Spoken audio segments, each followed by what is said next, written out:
Na mbere rĩrĩ ng'aragu ehĩrĩirie makĩria rũgongo rwa bũrũri, rũhonge rwa Red Cross nĩ rũnyitanĩire na honge ingĩ nĩ mambĩtie kwarĩra mĩtaratara ya gũteithĩrĩria andũ arĩa mahutĩtio nĩ ng'aragu na njĩra nene.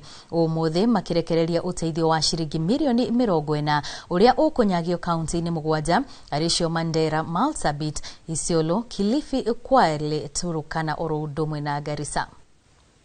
This morning we are here to receive and launch donation from a group of Kenyans, well-wishers who have been supporting the work of the Kenya Red Cross under the leadership of Dr. Kantaria.